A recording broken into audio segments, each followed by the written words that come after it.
Et auparavant de saluer et de remercier sa présence le président Longeau et à travers toi nos deux autres présidents de commission, la présidente Sassonne et le président Rénal. C'est un travail vraiment entre les commissions que celui qu'on a conduit pour Lausanne, et un travail collectif, intergroupe aussi. C'est vraiment une œuvre collective du Sénat qui sera plus que jamais la chambre des territoires sur ce sujet qui est pour nous un des grands défis du siècle et qui est tellement important pour tous les sujets que Guylain vient d'évoquer. Mais avant de peut-être se livrer au jeu des questions-réponses et qu'on aille au fond de notre travail, je vais vous dire quelques mots sur notre travail. Et en plus, à titre personnel, effectivement, je le suis depuis 3 ans. J'ai accompli plus de 80 déplacements et participé à des tas de congrès, encore vendredi dernier, devant les notaires de France. Donc c'est un sujet que nous suivons de très très près à travers ma modeste personne et désormais de manière collective à travers ce groupe de suivi. Voilà, ces préalables étant dit, face au constat que Guylain Cambier vous a exposé, proposons au terme de ce travail une action en 2 temps pour inscrire notre pays dans une véritable trajectoire de sobriété foncière consentie et non dogmatique.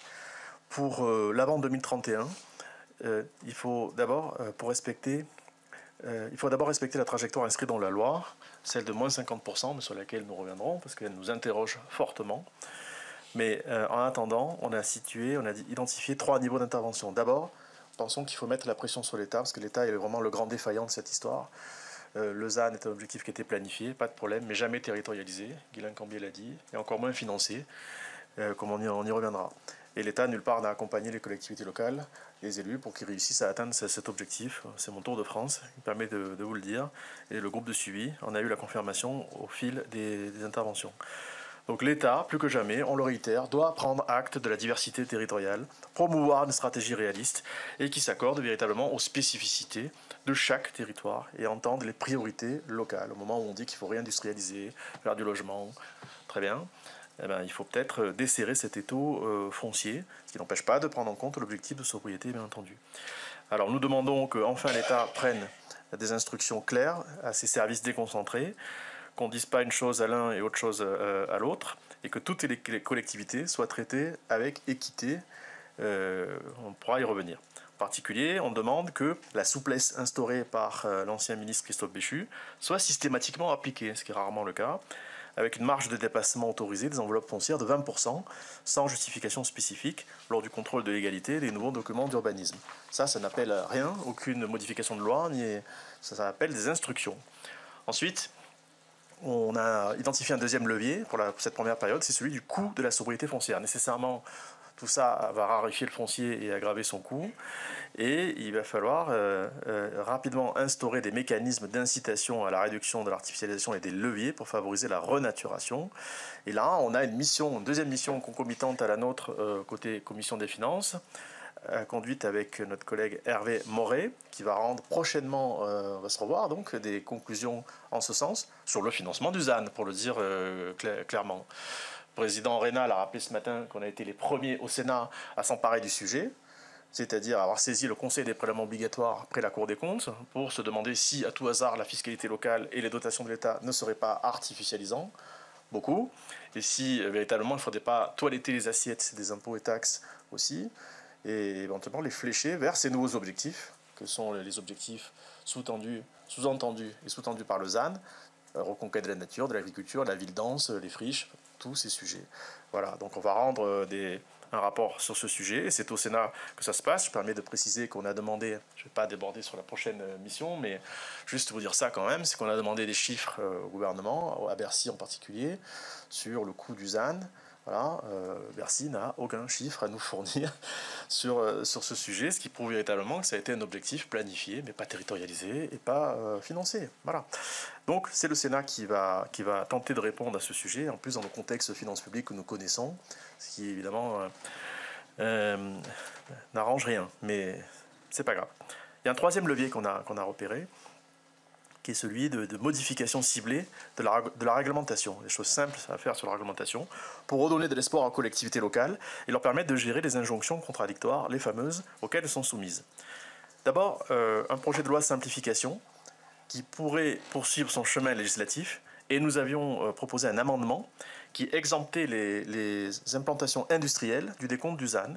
On l'avait fait adopter au Sénat en juin et nous espérons fortement qu'il pourra prospérer de nouveau. C'est indispensable pour réindustrialiser notre pays, car réindustrialiser sans foncier est évidemment une affaire impossible. Ensuite, il y a la question du logement, qui est évidemment centrale. Il faut qu'on trouve un moyen de réintroduire un régime d'exception ZAN pour les communes en déficit de logement social. D'autant plus dans cette crise inédite depuis très longtemps de la crise du logement. Donc réfléchir à des assouplissements plus globaux. Le gouvernement semble disposé en plus à avancer sur ce sujet. On s'en réjouit, d'autant plus qu'il y a une excellente sénatrice qui est devenue ministre sur le sujet. Et sur le long terme, pour l'après 2031, on a identifié au moins deux niveaux de réflexion. Le premier est technique et le second plus disruptif. Alors le technique, considérons que sans toucher à l'objectif final, on le répétera à l'infini, parce qu'il semblerait que certains en doutent, on ne touche pas à l'objectif final, même si on le réécrit, parce que les trois lettres effraient tout le monde. On reviendra sur tout ça. Et la définition de l'artificialisation aussi, mais on ne touche pas à l'objectif final. Donc, sans toucher à cet objectif final, il s'agit de faciliter l'application de la stratégie de réduction de l'artificialisation à moyen terme. Pour ça, trois leviers. Le premier, d'abord des outils d'aménagement et d'ingénierie en faveur de la sobriété qui devront être amplifiés et renforcés à mesure que le ZAN montera en puissance. Outils d'aménagement et d'ingénierie. Les maires nous disent, moi je veux bien le faire, mais il nous faut des outils, il nous faut des moyens, il nous faut de l'ingénierie. Et ce n'est pas le cas partout dans ce pays. Donc il ne faut pas qu'il y ait d'inégalité devant l'ingénierie, outre qu'il faut souvent une ingénierie tout court. On sera dans le rapport financier et fiscal la prochaine semaine qu'on se prononcera sur ce sujet. On fera des propositions, mais c'est évidemment indispensable. Ensuite, il faut introduire pour nous de nouveaux critères obligatoires pour territorialiser, parce que c'est bien ça qui n'a pas marché, principalement depuis 3 ans, la territorialisation. Nous ne voulons pas depuis le début cette logique descendante. Nous voulons depuis le début une logique ascendante. Voilà. On a fait voter à plusieurs reprises des dispositions dont on constate que l'État ne fait rien pour qu'elles soient effectives. Donc, plus que jamais, on réitère, nous voulons territorialiser cet objectif parce que nous pensons que c'est la bonne méthode. Donc on redit, objectif ok, mais pas la méthode. Alors, quels critères obligatoires de territorialisation pourraient être introduits?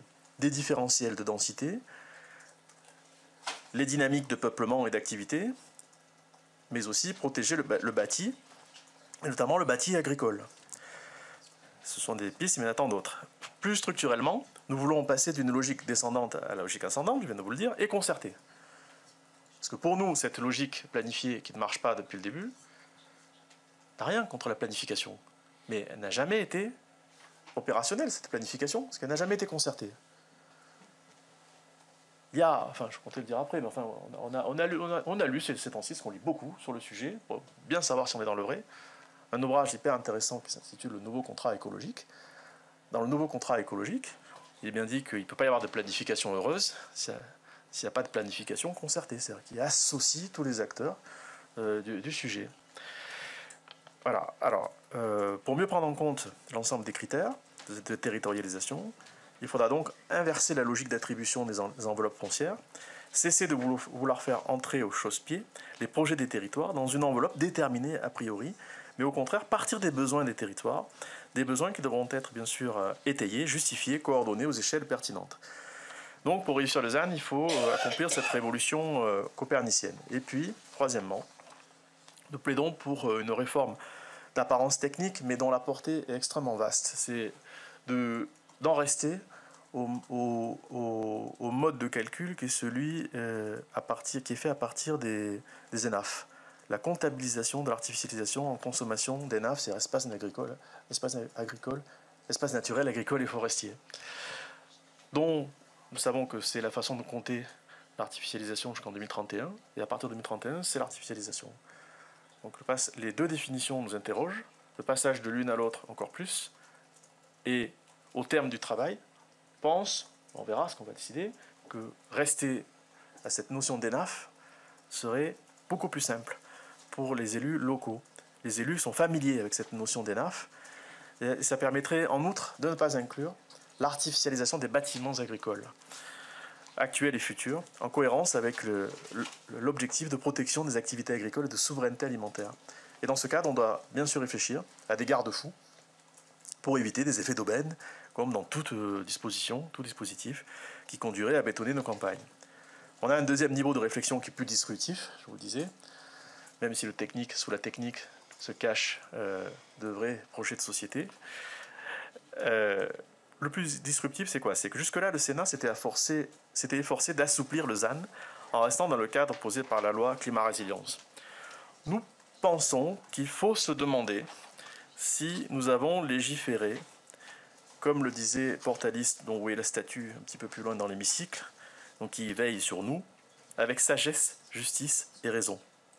Et si ces mesures, pour utiles qu'elles aient été, n'ont pas été élaborées dans un moment où le législateur s'est livré à des idées absolues de perfection, et si les bonnes intentions de l'été 2021 ne deviennent pas à l'usage un carcan qui enferme plutôt qu'un saint principe guidant l'action publique. Qu'est-ce que je cherche à dire? La même chose que notre président, que la logique planifiée, arithmétique, chiffrée, à marche forcée pour tout le territoire, ne marche pas. Que si on veut que ces mêmes territoires s'inscrivent dans une trajectoire, c'est bien une trajectoire dont il s'agit. Et dans cette trajectoire, ce qui nous interroge, c'est est-ce que le moins 50%, qui est dans la loi climat-résilience concernant le ZAN, est encore pertinent ou pas? Les mois de travail nous conduisent à réfléchir sur ça. Donc, vous reprenez le socle de la loi climat-résilience sur le ZAN, qui est l'article 191. Il y a l'objectif, et il y a cette contrainte qui consiste à réduire de 50% le rythme de consommation des ENAF dans la première décade. Ça nous interroge fortement. Est-ce que c'est la bonne façon de s'y prendre? Et c'est ce qui serait disruptif, si nous y allions.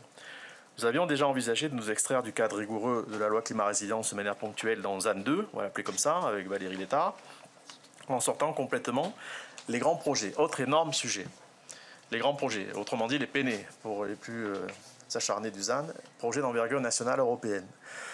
Nous aurions voulu, à l'époque, totalement les sortir de l'enveloppe nationale, parce qu'on se disait, et on se dit toujours, qu'il serait temps peut-être que l'État s'applique à lui-même ce qu'il applique aux collectivités locales, qu'il soit exemplaire en matière de sobriété foncière. La commission mixte paritaire de l'époque avait conclu à un accord qui est celui du forfait, et donc à une solidarité entre les régions. Mais cette solidarité entre les régions est souvent mal vécue. La mutualisation entre les régions a été un prix à payer pour une CMP conclusive, je vous disais, et le fruit d'un travail entre les deux assemblées. En tout cas, nous, ce qui nous apparaît, c'est que les régions nous disent que cette mutualisation des PENE n'est pas satisfaisante, qu'elle nourrit un sentiment d'injustice et de concurrence territoriale malsaine. En outre, cette modalité de répartition ne vaut pour l'instant que jusqu'en 2031, quand on sait que les grands projets ont besoin de visibilité beaucoup plus à long terme. Ne faudrait-il pas réinterroger l'idée d'une exclusion totale et définitive des grands projets du décompte du ZAN, pour que les collectivités retrouvent du souffle et y voient moins d'injustice? Est-il souhaitable de continuer avec un État ne disposant pas de comptes fonciers et dont les projets sont portés par les enveloppes des territoires? Sans vouloir trop emprunter anthropologie, le ZAN est aujourd'hui un totem qu'il est tabou de questionner, mais non, on n'a ni totem ni tabou, on est pragmatique, on essaie de trouver des solutions. Donc on ne s'interdit pas d'avancer sur ce sujet aussi.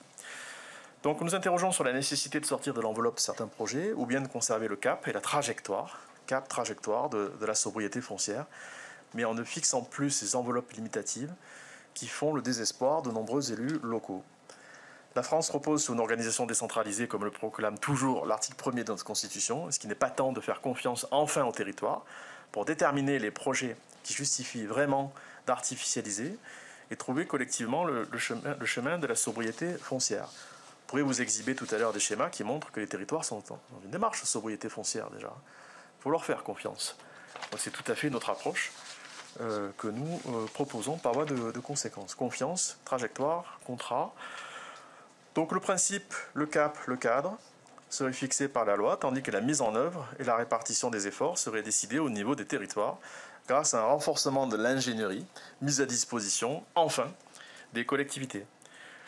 Nous n'avons évidemment pas de recette miracle, mais il nous paraît, au terme de tous ces mois, on a identifié quelques ingrédients.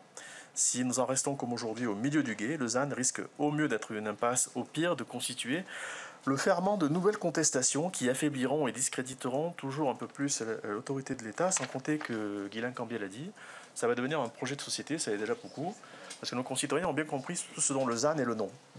Hein, le modèle pavillonnaire questionné, le modèle du bureau questionné, et tous les autres sujets. Voilà.